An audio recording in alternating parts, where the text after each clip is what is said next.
حدیث بالا میں سے یہ بھی معلوم ہو گیا کہ اس اعتکاف کی بڑی غرض شب قدر کی تلاش ہے۔ نبی کریم صلی اللہ علیہ وسلم اول تو سارے ہی رمضان میں عبادت کا بہت اہتمام اور کثرت فرمایا کرتے تھے، لیکن آخر عشرہ میں کچھ حد ہی نہیں رہتی تھی۔ تو حضور صلی اللہ علیہ وسلم نے فرمایا کہ تمہارے اوپر ایک مہینہ آیا ہے جس میں ایک رات جو 1000 مہینوں سے افضل ہے، رمضان کا مبارک مہینہ ہے، اور اس میں آخری 10 دن جو ہے نا میرے محترم بھائیو اعتکاف سے کے متعلق ہوتے ہیں، اور اس میں لیلۃ القدر کا بھی یہ میرے محترم بھائیو قیام ہوتا ہے۔ تو ہم جو ہے نا آج جاننے کی کوشش کریں گے کہ اعتکاف کی کیا اہمیت، فضیلت، اور آپ صلی اللہ علیہ وسلم نے کس طرح جو ہے نا اعتکاف کیا، اور اس کے بعد میرے محترم بھائیو تو ہم تھوڑا اس پر لیلۃ القدر پر بھی انشاءاللہ ایک صحیح سند سے حدیث پڑھیں گے اور اس کی مفہوم میں بھی جائیں گے انشاءاللہ۔ تو میں کتاب میں سے انشاءاللہ پڑھنے لگا ہوں، آپ میرے ساتھ اس ویڈیو میں آخر تک رہیں کہ اس کو ہم انشاءاللہ بخوبی جان سکیں۔ تو میرے محترم بھائی دوستو، ابو سعید خدری رضی اللہ تعالیٰ عنہ ایک صحابی ہیں، کہتے ہیں کہ نبی کریم صلی اللہ علیہ وآلہ وسلم نے رمضان المبارک کے پہلے عشرہ میں بھی اعتکاف فرمایا، اور پھر دوسرے عشرہ میں بھی، اور پھر ترکی خیمہ سے جس میں اعتکاف فرما رہے تھے باہر سر نکال کر ارشاد فرمایا کہ میں نے پہلے عشرہ کا اعتکاف شب قدر کی تلاش اور اہتمام کی وجہ سے کیا تھا، پھر اسی کی وجہ سے دوسرا عشرہ بھی کیا، پھر مجھے کسی بتلانے والے یعنی فرشتہ نے بتلایا کہ وہ رات آخر عشرہ میں، لہٰذا جو لوگ میرے ساتھ اعتکاف کر رہے ہیں وہ آخر عشرہ کا بھی اعتکاف کریں۔ مجھے یہ رات دکھلائی گئی تھی، پھر بلا دی گئی۔ اس کی علامت یہ ہے کہ میں نے اپنے آپ کو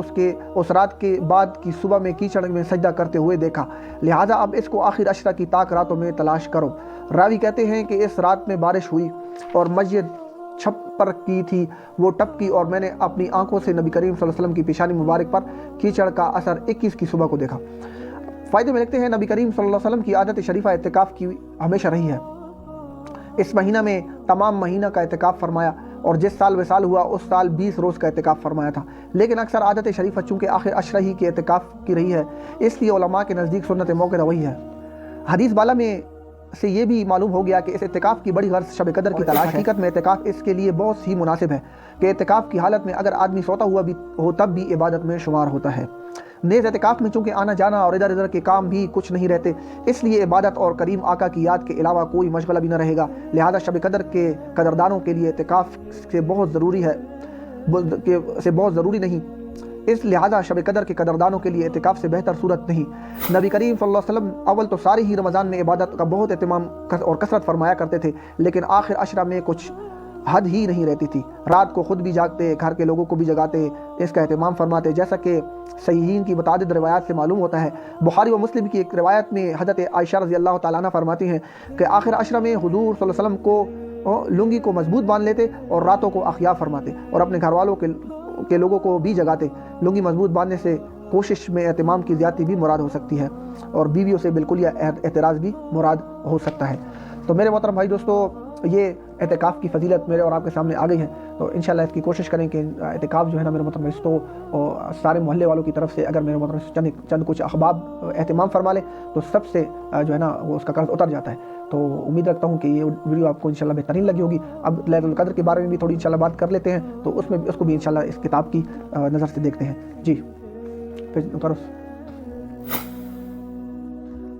بسم اللہ الرحمن الرحیم۔ میرے محترم بھائی دوستو، اس کے ساتھ ساتھ مشکات شریف کی ایک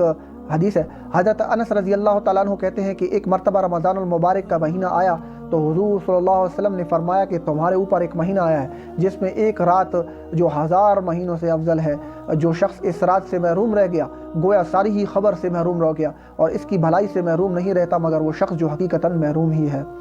حقیقتاً ان کی محرومی میں کیا تعامل ہے جو اس کی بڑی نعمت کو ہاتھ سے کھو دے۔ ریلوے ملازم چند کوڑیوں کی خاطر رات بھر جاگتے ہیں، اگر 80 برس کی عبادت کی خاطر کوئی ایک مہینہ تک رات میں جاگے لے تو کیا دقت ہے؟ اصل یہ کہ دل میں تڑپ ہی نہیں، اور اگر ذرا چسپا بڑھ جائے تو پھر ایک رات کی سینکڑوں راتیں جاگی جا سکتی ہیں۔ میرے محترم بھائی دوستو، دوسری جگہ فرمایا نبی کریم صلی اللہ علیہ وسلم کا ارشاد ہے کہ جو شخص لیلۃ القدر میں ایمان کے ساتھ اور ثواب کی نیت سے عبادت کے لیے کھڑا ہوا، اس کے پچھلے تمام گناہ معاف کر دیے جاتے ہیں۔ کھڑا ہونے کا مطلب یہ ہے کہ نماز پڑھنے اور اس کے حکم میں یہ بھی ہے کہ کسی اور عبادت، تلاوت، ذکر وغیرہ میں مشغول ہو۔ ثواب کی امید رکھنے کا مطلب یہ ہے کہ زیادہ وغیرہ کسی بدنیتی سے کھڑا نہ ہو، بلکہ اخلاص کے ساتھ محض اللہ کی رضا اور ثواب کے حصول کی نیت سے کھڑا ہو۔ خطابی رحمۃ اللہ علیہ کہتے ہیں کہ اس کا مطلب یہ ہے کہ ثواب کا یقین کر کے بشاشت قلب سے کھڑا ہو، بوجھ سمجھ کر بددلی کے ساتھ نہیں، اور کھلی ہوئی بات ہے کہ جس قدر ثواب کا یقین اور